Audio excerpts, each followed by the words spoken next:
الحمدللہ وکفیٰ وسلام علی عبادہ الذین اصطفیٰ اما بعد اعوذ باللہ من الشیطان الرجیم بسم اللہ الرحمن الرحیم وَلِكُلِّ أُمَّةٍ جَعَلْنَا مَنْسَكًا لِيَذْكُرُوا اسْمَ اللَّهِ عَلَىٰ مَا رَزَقَهُم مِّن بَهِيمَةِ الْأَنْعَامِ صدق اللہ العظیم۔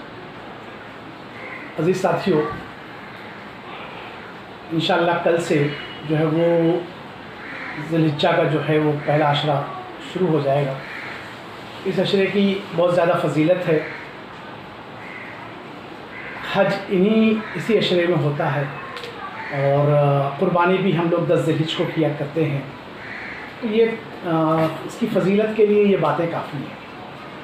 اللہ کے رسول صلی اللہ علیہ وسلم نے اس ابتدائی 10 دنوں میں روزہ رکھنے کی، غیر حاجی کو روزہ رکھنے کی ترغیب دی ہے، اور یہ کہا ہے کہ 9 ذی الحجہ کا روزہ، عرفے کا روزہ جو ہے وہ 2 سال کے گناہوں کا کفارہ ہوا کرتا ہے، 1 سال قبل گناہوں کا اور آنے والے 1 سال کے گناہوں کا کفارہ ہوا کرتا ہے۔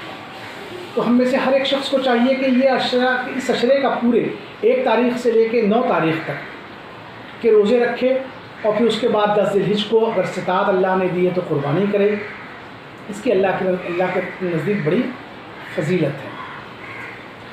اب اس میں اس ایام میں یہ ہے کہ ہر وہ شخص جو قربانی کرنے کا ارادہ رکھتا ہو، اسے چاہیے کہ وہ بال اور ناخن وغیرہ جو ہے وہ 1 تاریخ سے پہلے یعنی مغرب سے پہلے اپنے ناخن اور بال کٹوا لیا کرے، اور ناخن اور بال جو ہے وہ جس شخص کو قربانی کا ارادہ ہو اس کے لیے جو ہے وہ امام شافعی کے نزدیک مکروہ ہے کہ بال اور ناخن کاٹیں۔ امام ابو حنیفہ کے نزدیک اس میں کوئی حرج نہیں اگر بال اور ناخن کاٹ لیے جائیں۔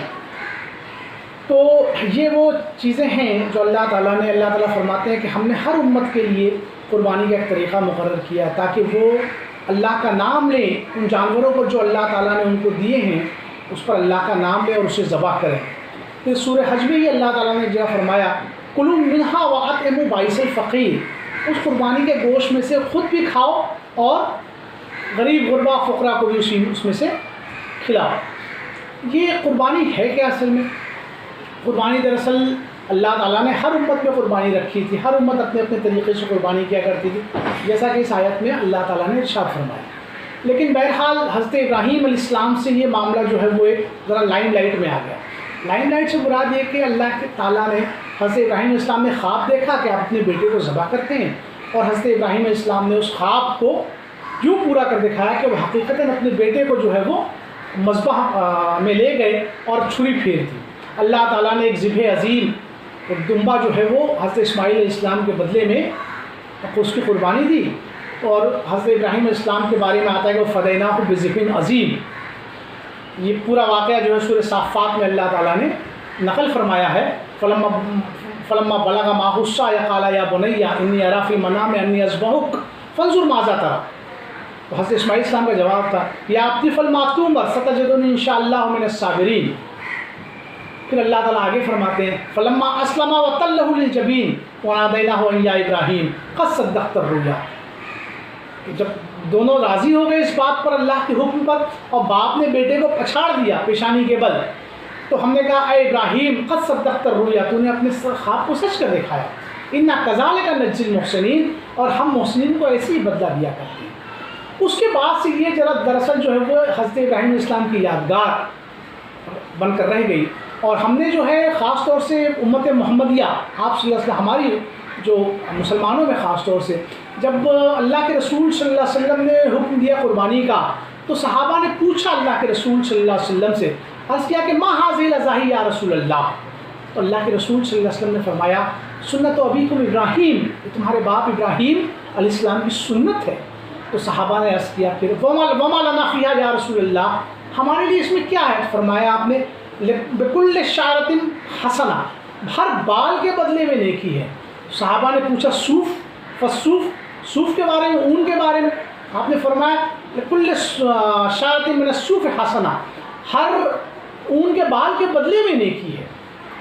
تو یہ اتنی اللہ تعالیٰ کو اس دن اتنا یہ پسند ہے قربانی کرنا، جانور کا خون بہانا، کہ روایتوں میں آتا ہے کہ 10 ذی الحجہ کو یعنی یوم النحر کے روز اللہ کو جانور کا خون بہانے سے زیادہ محبوب کوئی عمل نہیں ہے۔ اللہ کے رسول صلی اللہ علیہ وسلم نے ہمیشہ جب بھی آپ روایتوں میں آتا ہے، ترمذی کی روایت ہے کہ اقام رسول اللہ صلی اللہ علیہ وسلم بالمدینہ 10 سنین، کہ آپ مدینے میں 10 سال رہے، یزحی 10 سال رہے، اور 10 سال آپ لگاتار جو ہے وہ ہر سال جو ہے وہ آپ قربانی کرتے رہے۔ تو یہ قربانی کی اہمیت اور فضیلت ہے کہ اور اسی کی امت کو اللہ کے رسول صلی اللہ علیہ وسلم نے تاکید کی ہے۔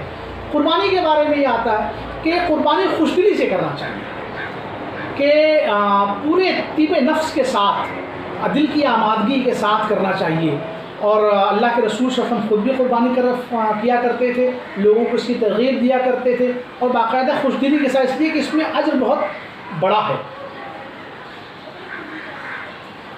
اب ہم آتے ہیں اللہ کے رسول صلی اللہ علیہ وسلم، یہ قربانی جو ہے وہ ہے کیا اصل میں، کہ اس میں قربانی کیا احناف کے نزدیک قربانی واجب ہے، اور دیگر ائمہ کے نزدیک قربانی جو ہے وہ سنت ہے۔ احناف کے نزدیک قربانی کے اپنے دلائل ہیں، اللہ قربانی کے دلائل جو ہیں وہ ان کے اپنے ہیں، اور جیسا کہ حدیث میں آتا ہے ابن ماجہ کی کہ من کان لہ ساعۃ ولم یضحی فلا یقربن مصلانا، کہ جس کو اللہ تعالیٰ نے وسعت دی ہے، قربانی کرنے کی حیثیت دی ہے، اور پھر وہ قربانی نہ کرے، تو آپ صلی اللہ علیہ وسلم نے فرمایا کہ وہ ہماری عیدگاہ کے قریب نہ آئے۔ تو اس سے یہ استدلال احناف کا ہے کہ قربانی کرنا ہر اس شخص پر جس کو اللہ تعالیٰ نے وسعت دی ہے، جس کو صاحب نصاب بنایا ہے، اس پر قربانی کا کرنا ضروری ہے، واجب ہے۔ بقیہ ائمہ کے نزدیک سنت ہے، امام مالک کے نزدیک، امام شافعی کے نزدیک یہ کرنا سنت ہے۔ اب دیکھیں اس کے جو احناف کے وجوب کے دلائل ہیں، اس میں ایک دلیل یہ بھی ہے کہ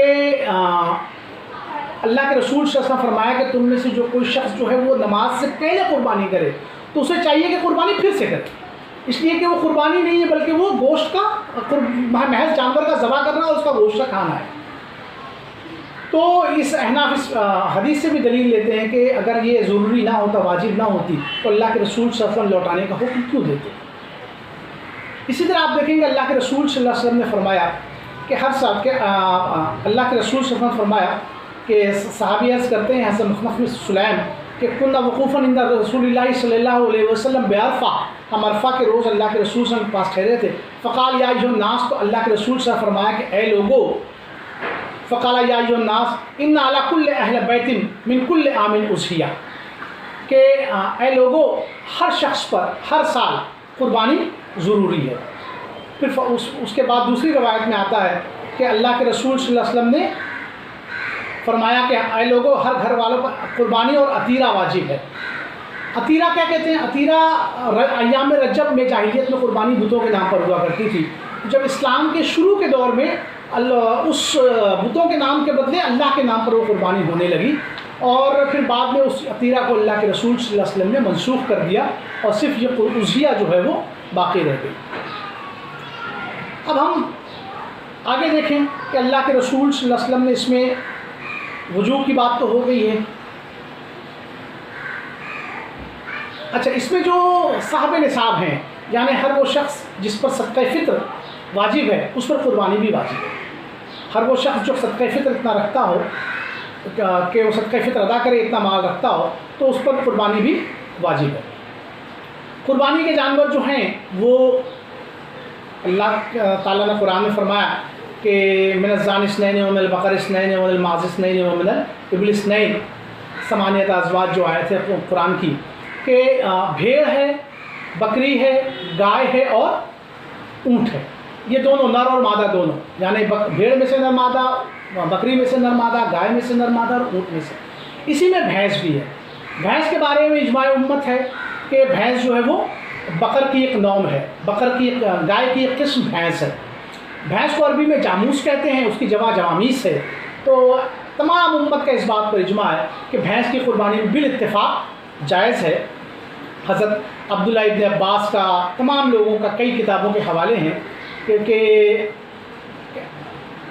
بھینس کی قربانی جو ہے وہ جائز ہے۔ بھینس جو ہے وہ گائے، بھینس کی کا حکم جو ہے وہ گائے کا حکم ہے۔ اسی طرح قربانی کے اور کئی بہت سارے مسائل ہیں انشاءاللہ وہ سوالات جو ہیں وہ میرے پاس موجود ہیں، میں ایک ایک کر کے اس کا انشاءاللہ آپ لوگوں کو جواب دیتا ہوں۔ اب اس میں یہ سمجھ لیجئے کہ بکرے اور بھیڑ میں ایک بکرا اور ایک بھیڑ ایک فرد کی طرف سے ہوگا، اور ایک گائے میں 7 حصے ہو سکتے ہیں اور ایک اونٹ میں 7 حصے ہو سکتے ہیں، یعنی 7 شرکا جو ہے 7 آدمی مل کر ایک اونٹ کی قربانی کر سکتے ہیں، اور 7 آدمی مل کر ایک گائے میں حصہ لے کر قربانی کر سکتے ہیں۔ اس بات کا دھیان رہے کہ سب کی نیت جو ہے وہ قربانی کی ہے۔ اگر کسی کی نیت محض گوشت کھانے کی ہوگی تو پھر کسی کی قربانی نہیں ہوگی۔ سب کی قربانی یا قربانی کی نیت ہو سب کی، ان 7 حصے داروں کی، یا عقیقے کی نیت ہو، تو یہ قربانی مانی جائے گی، ویلڈ ہوگی۔ ورنہ اگر گوشت کھانے کی نیت سے کسی نے حصہ لے لیا تو پھر سب کی جو قربانی ہے وہ رائیگاں جائے گی، پھر اس کی سب کی قربانی جو ہے وہ رائیگاں ہو جائے گی، اس کا کوئی اللہ تعالیٰ کے عند اللہ وہ مقبول نہیں ہوگی۔ اب انشاءاللہ ہم سوالات پر آتے ہیں، جو چند سوالات ہیں۔ یہ بات تو میں نے واضح کر دی تھی کہ جو لوگ قربانی کرنے کا ارادہ رکھتے ہیں وہ اپنے بال اور ناخن نہ ترشوائیں، نہ کٹوائیں، لیکن جو لوگ قربانی کرنے کا جن کا ارادہ نہیں، ان کے لیے کوئی مسئلہ نہیں ہے، وہ چاہیں تو بال اور ناخن ترشوا سکتے ہیں۔ ایک سوال یہ آتا ہے کہ اگر کوئی شخص غلطی سے قربانی کا ارادہ تو رکھتا ہو لیکن غلطی سے وہ ناخن اور بال ترشوا دے تو کیا؟ تو کوئی مسئلہ نہیں ہے، کوئی حرج نہیں ہے۔ محض مکروہ تنزیہی امام شافعی کے نزدیک اور احناف کے نزدیک اس میں کوئی حرج نہیں ہے، لیکن بہرحال اللہ کے رسول صلی اللہ علیہ وسلم نے فرمایا کہ تم میں سے جو شخص قربانی کا ارادہ رکھتا ہے اسے چاہیے کہ اپنے بال اور ناخن ان 10 دنوں میں نہ ترشوائے، تو اس کا ہمیں اہتمام بہرحال کرنا چاہیے۔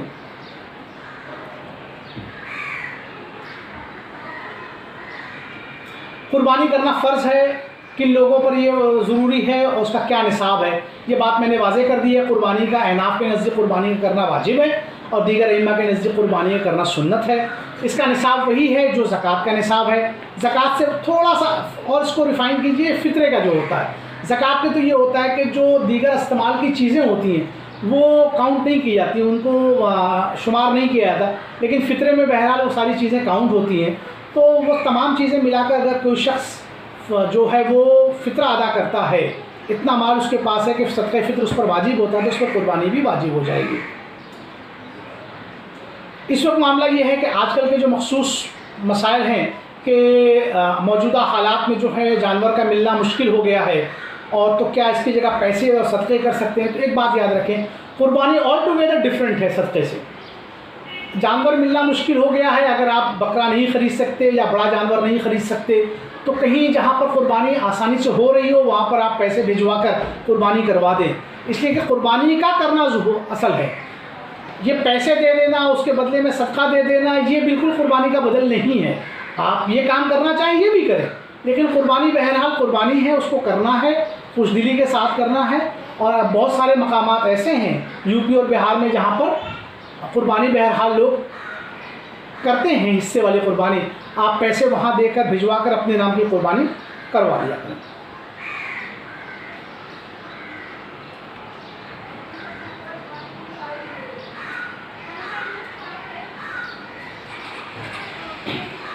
عید الاضحیٰ کی نماز کے بارے میں جیسا ہے تو ایک بات میں بتا دوں، جن مقامات پر جمعہ فرض ہے، شہر ہے، بڑے قصبے ہیں جہاں جمعہ فرض ہے، وہاں قربانی کا وقت جو ہے وہ نماز عید الاضحیٰ کے بعد ہے، لیکن وہ گاؤں جہاں پر نماز جمعہ نہیں ہوتی ہے وہاں پر صبح صادق سے قربانی کا وقت ہو جاتا ہے۔ بہتر ہے کہ طلوع آفتاب کے بعد کریں۔ یہ نماز کے بعد کا جو معاملہ ہے یہ ان مقامات کے لیے جہاں پر جمعہ کی نماز ہوتی ہے، جن کے لیے جمعہ کی نماز کا حکم ہے، تو وہاں پر لوگ قربانی کی نماز عید کے بعد ہی قربانی کریں گے۔ اگر نماز عید سے پہلے قربانی کی تو وہ محض جانور کا ذبح کرنا ہوا، گوشت کھانے کے لیے، قربانی نہیں ہوگی۔ تو یہ ہے عید الاضحیٰ کی نماز۔ اگر جیسے ہم لوگ ہیں اس وقت، جیسے ہم نے عید الفطر کی نماز اپنے اپنے گھروں پر ادا کی تھی، تو ہم عید الاضحیٰ کی نماز بھی گھروں پر ادا کر سکتے ہیں، اسی طرح جس طرح ہم نے عید الفطر کی ادا کی تھی۔ اس کے بعد ہم چاہیں تو وہ جانور کی قربانی کر سکتے ہیں۔ دیکھیے، استطاعت ہونے پر بھی اگر قربانی نہ کیا جائے تو وعید اللہ کے رسول صلی اللہ علیہ وسلم کی میں نے آپ کو سنا دی کہ من کان لہ ساعۃ ولم یضحی فلا یقربن مصلانا، کہ تم میں سے جو کوئی قربانی کی استطاعت رکھتا ہو، اللہ نے اسے اتنا مال دیا ہو کہ وہ قربانی کر سکتا ہو، اور پھر بھی وہ قربانی نہ کرے، تو آپ صلی اللہ علیہ وسلم نے فرمایا کہ وہ ہماری عیدگاہ کے قریب نہ آئے۔ تو یہ اللہ تعالیٰ، اللہ کے رسول صلی اللہ علیہ وسلم نے یہ گناہ بیزاری کا اظہار کیا ہے، اور اللہ کے رسول صلی اللہ علیہ وسلم کی طرف سے جو بیزاری کا اظہار ہے وہ بہت ہی جس کو کہہ لیجیے کہ بہت اہمیت کا حامل ہے۔ اگر اللہ کے رسول صلی اللہ علیہ وسلم کسی سے بیزاری کا اظہار کریں۔ دیکھ، ایک سوال یہ ہے کہ قربانی کے لیے کون سے جانوروں کی قربانی کی جا سکتی ہے، اور جانور کیسا ہونا چاہیے، اس کی شرائط کیا ہے؟ تو قربانی کے لیے میں نے بتایا کہ بھیڑ، بکری، گائے، بھینس، اونٹ، یہ 5 جانور جو ہیں، وہ بھینس جو ہے وہ بقر کی قسم ہے، گائے کی قسم ہے، گائے میں شامل ہے۔ تو اصولاً تو یہ 4 جانور ہیں، بکری، بھیڑ، گائے اور اونٹ۔ گائے میں چونکہ بھینس بھی شامل ہے، نر مادہ دونوں، نر اونٹ ہو، مادہ اونٹ ہو، نر گائے ہو، مادہ ہو، نر بکری ہو، مادہ بکرا ہو، اور بھیڑ ہو اور مادہ بھیڑ ہو۔ یہ ساری 8 جانور ہیں جن کا قرآن نے تذکرہ فرمایا ہے، ان کی قربانی جو ہے وہ جائز ہے۔ اب ہم دیکھیں اس میں کہ بھیڑ اور بکری یہ 1 سال کا ہونا ضروری ہے۔ 1 سال کا جانور ہو جائے گا تو اس کی قربانی ہو جائے گی۔ گائے کے لیے اور بھینس کے لیے کہ 2 سال کے ہونے ضروری ہیں، اور اونٹ کے لیے 5 سال ہونا ضروری ہے۔ جانور تندرست ہو، جانور فربا ہو، جانور میں کوئی نقص نہ ہو، اس کے سینگ نہ ٹوٹے ہوں، اس کے کان نہ کٹے ہوئے ہوں، اس کو آنکھوں کی روشنی برابر ہو، یہ تمام چیزیں جو ہیں وہ دیکھنا چاہیے انسان کو۔ اس کی شرائط ہیں کہ کتنی سینگ کی گنجائش ہے، اگر ٹوٹی ہو تو جائز ہے۔ وہ ساری چیزیں جو ہیں تفصیلاً فقہ کتابوں میں مذکور ہیں، لیکن ہمیں یہ دیکھنا چاہیے کہ جانور بے عیب ہو، سینگ نہ ٹوٹے ہوں، کان نہ کٹے ہوں، آنکھوں کی روشنی برابر ہو، لنگڑاتا نہ ہو۔ ایسا ہے کہ لنگڑاتے ہوئے وہ ایسا نہ ہو کہ بالکل چوتھے پیر کا سہارا بالکل نہ لے سکتا ہو، چوتھا پیر مکمل طور سے اگر وہ زمین پر رکھتا ہو چلتے ہوئے تو اس کی قربانی جائز ہوگی۔ تو یہ تمام چیزیں ہیں جو قربانی کے وقت ہمیں دھیان دینا چاہیے۔ سوال یہ آیا کہ چھوٹے جانور میں کتنے حصے ہوتے ہیں اور بڑے جانور میں کتنے حصے ہوتے ہیں۔ تو جیسا کہ میں نے پہلے بھی عرض کیا ہے کہ بھیڑ اور بکری میں 1 حصہ ہوتا ہے، یعنی ایک بکری ایک آدمی کی طرف سے کفایت کرے گی، اور اونٹ میں اور گائے اور بھینس میں 7 حصے ہو سکتے ہیں۔ اس کا میں نے آپ کو بتا دیا کہ 7 کی جو وہ ہو نیت ہو، وہ قربانی کی ہو یا عقیقے کی ہو۔ محض گوشت کھانے کی نیت ہوگی تو سب کی قربانی جو ہے وہ خراب ہو جائے گی۔ قربانی کتنے دن تک کی جا سکتی ہے، یہ ہمارے یہاں یہ مسئلہ بڑا ہی مختلف ہی ہو گیا ہے کہ قربانی دراصل 3 دن کی جا سکتی ہے، 10، 11، 12۔ بعض لوگوں نے اب یہ کیا ہے کہ تیسرے دن یعنی 10، 11، 12 کے بعد 13 ذی الحجہ کو بھی قربانی کرتے ہیں، اور باقاعدہ یہ آج کل وہ ہوتا ہے کہ 13 ذی الحجہ کو یہ ایسی سنت ہے جو ترک کر دی گئی تھی تو اس کو باقاعدہ زندہ کیا جاتا ہے۔ ایک بات یاد رکھیں کہ اللہ کے رسول صلی اللہ تعالیٰ علیہ وآلہ وسلم نے کبھی بھی 13 تاریخ کو قربانی نہیں کی، اس لیے یہ سنت تو ہے نہیں کہ جس کے ترک کو اس وقت زندہ کیا جا رہا ہو۔ اللہ کے رسول صلی اللہ علیہ وسلم نے 10 ذی الحجہ کو قربانی فرمائی، اور ہمیں بھی چاہیے کہ ہم 10 ذی الحجہ کو قربانی کریں۔ اس کے بعد 13 تک کی گنجائش ہے، 12 تک کی گنجائش ہے، 10 کو کرنے کے بعد 11 اور 12۔ یوم النحر جو ہے وہ یوم الاضحیٰ جو ہے یوم النحر کے 2 روز تک اور ہے، یوم النحر 10، اس کے بعد 2 روز 11 اور 12 کو۔ تو اس کے مختلف دلائل ہیں جو وہ تفصیل سے انشاءاللہ پھر کسی نشست میں رکھے جائیں گے۔ اتنا ہمیں سمجھ لینا چاہیے کہ قربانی 10 ذی الحجہ، 11 ذی الحجہ اور 12 ذی الحجہ یہ قربانی کا ایام ہے، اس میں قربانی کرنا چاہیے۔ رسول اللہ صلی اللہ علیہ وسلم نے ہمیشہ پابندی کے ساتھ 10 ذی الحجہ کو قربانی فرمائی ہے۔ ذبح کرنے کا طریقہ کیا ہے، اس کے وقت کون سی دعا پڑھنا ثابت ہے؟ دیکھیے، ذبح کرنے کا طریقہ یہ ہے کہ قبلہ رخ جانور کو داہنے اس پر لٹا دیا جاتا ہے، اور پھر اس کا بسم اللہ اللہ اکبر پڑھ کر یہ ہے چھری پھیر دی جاتی ہے۔ اس سے پہلے جو دعا ہے وہ پڑھی جاتی ہے کہ ان صلاتی و نسکی و محیایا و مماتی للہ رب العالمین لا شریک لہ وبذالک امرت وانا من المسلمین۔ پھر اس کے بسم اللہ اللہ اکبر کہہ کر وہ چھری پھیر دی جاتی ہے۔ پھر بعض لوگوں کے نزدیک اللہ منکا ولکا پہلے پڑھتے ہیں کچھ لوگ بعد میں پڑھتے ہیں۔ تو یہ وہ اصل چیز جو پڑھنا ہے وہ بسم اللہ اللہ اکبر کا پڑھنا ہے۔ اللہ کے نام سے قربانی ہو، چھری پھیرتے وقت اللہ کا نام لیا جائے، یہ نہایت ضروری ہے۔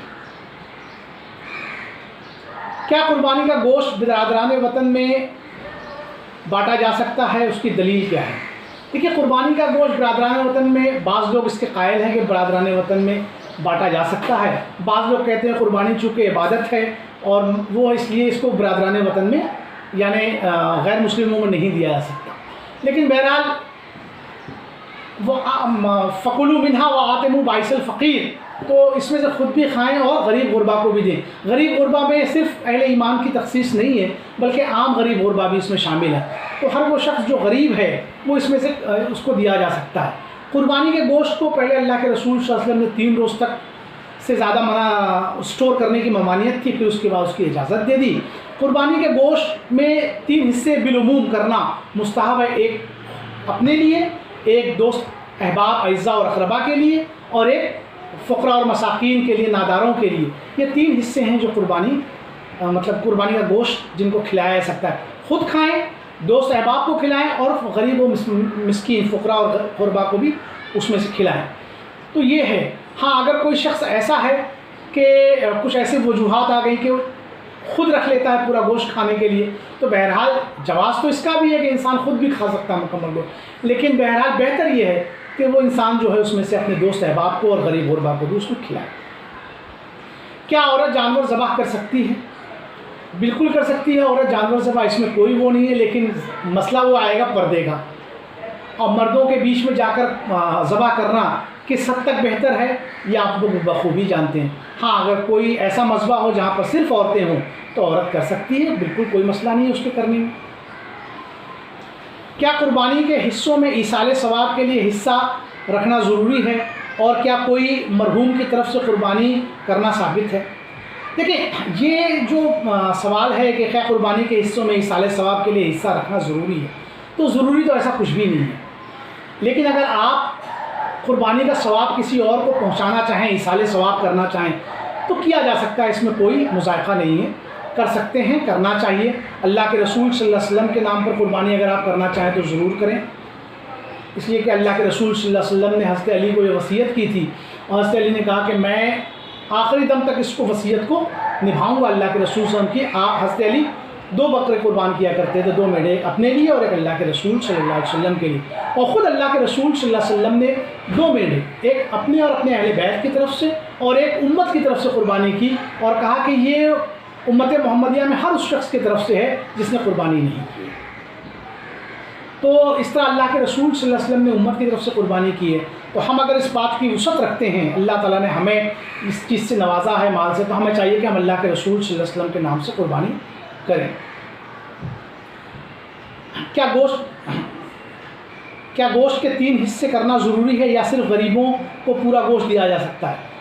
گوشت کے 3 حصے کرنا ضروری نہیں، 3 حصے کرنے کی اجازت ہے، خود کھانے کی، اعزاء اور اقربا کو کھلانے کی، اور فقراء اور مساکین کو کھلانے کی. سوال کا دوسرا حصہ یہ ہے کہ صرف غربا کو، غریبوں کو پورا گوشت دیا جا سکتا ہے؟ یقیناً دیا جا سکتا ہے، کوئی مذائقہ نہیں. آپ چاہیں تو قربانی کا پورا گوشت فقراء اور مساکین میں دے سکتے ہیں، کسی نے منع نہیں کیا، اس سے ضرور دے سکتے ہیں.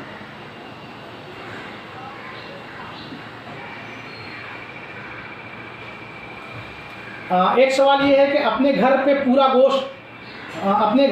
گوشت رکھنا ضروری ہے کیا ہے، اور کیا قربانی کا گوشت کھانا افضل ہے؟ یقیناً قربانی کا گوشت کھانا افضل ہے. اللہ کے رسول صلی اللہ علیہ وسلم کا اپنا معمول مبارک یہ تھا کہ آپ جو ہے قربانی کے گوشت سے ہی ناشتہ اس کو کہتے ہیں، یا اس کو کہتے ہیں کہ روزہ افطار کیا کرتے تھے. آپ نماز سے پہلے کچھ بھی نہ کھایا کرتے تھے، جانور ذبح کرتے اور جانور کی کلیجی سے جو ہے وہ آپ کھانا تناول فرماتے تھے. تو بہرحال قربانی کا گوشت کھانا اچھی چیز ہے، افضل ہے، اور یہ ہے کہ آپ اس میں سے چاہیں تو دوسروں کو بھی کھلائیں، خود بھی کھائیں.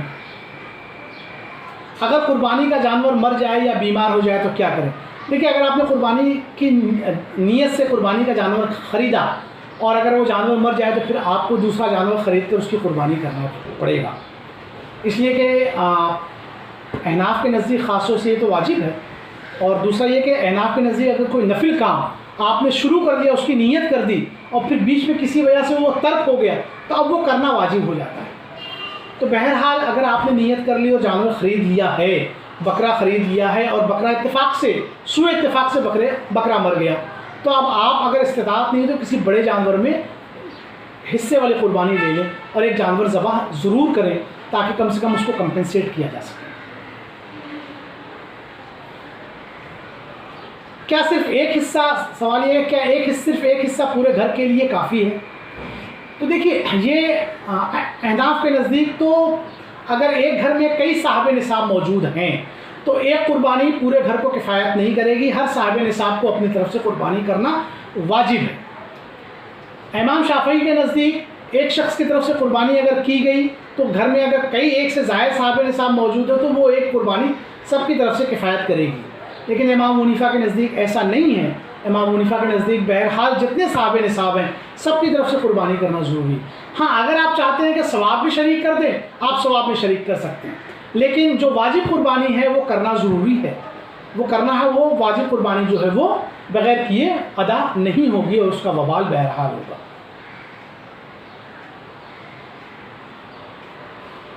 بکرے کی قربانی یا بڑے جانور میں حصہ لینا کون سا عمل زیادہ بہتر ہے؟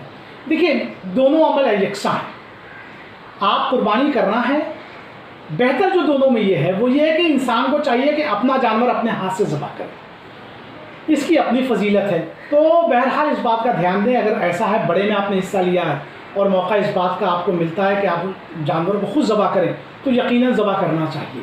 تو یہ ہے چاہے آپ بڑے میں حصہ لیں چاہے چھوٹے جانور بکرے کی قربانی کریں، دونوں صورتیں دونوں برابر ہیں ثواب کے اعتبار سے۔ ہاں ذبح اگر کریں گے تو بہرحال اس کی فضیلت ہے۔ کیا عید کے دن سب سے پہلے قربانی کے جانور کا گوشت کو ہی کھانا چاہیے؟ یہ کھانا جو ہے وہ فرض اور واجب کے درجے میں نہیں ہے، یہ مستحب کے درجے میں ہے کہ قربانی کے جانور سے ہی وہ روزہ افطار کیا جاتا ہے، یعنی نماز سے پہلے سے کچھ نہ کھا کر اور قربانی کے جانور کی کلیجی یا گوشت سے ہی کھانا شروع کریں گے اس روز۔ تو یہ بہرحال اللہ کے رسول صلی اللہ علیہ وسلم کا طریقہ ہے، تو ہمیں چاہیے کہ ہم اس کو بھی کریں۔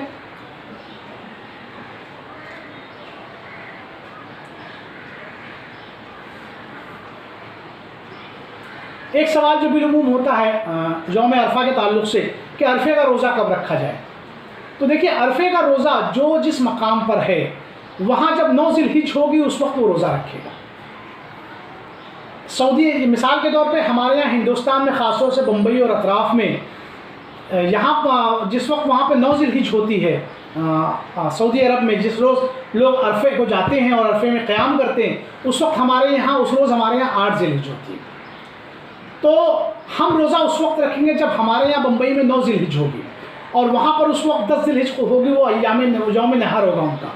تو بہرحال ہم اپنے حساب سے جہاں پر جو 9 ذی الحجہ ہوگی وہاں پر رکھا جائے گا۔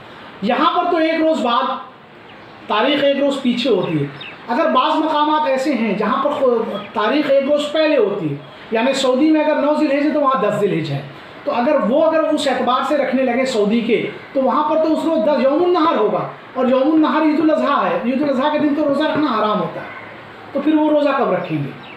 تو جو جہاں موجود ہے وہ اپنے یہاں اپنی 9 تاریخ کے حساب سے روزہ رکھے گا، یہ سب سے آسان و سہل طریقہ ہے۔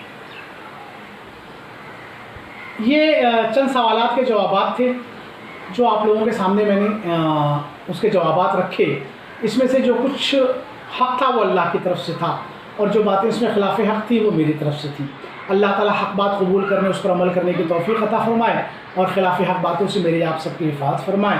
ربنا تقبل منا انک انت السمیع العلیم وتب علینا انک انت التواب الرحیم، وصلی اللہ تعالی علی خیر خلق محمد وعلی آلہ وصحبہ اجمعین۔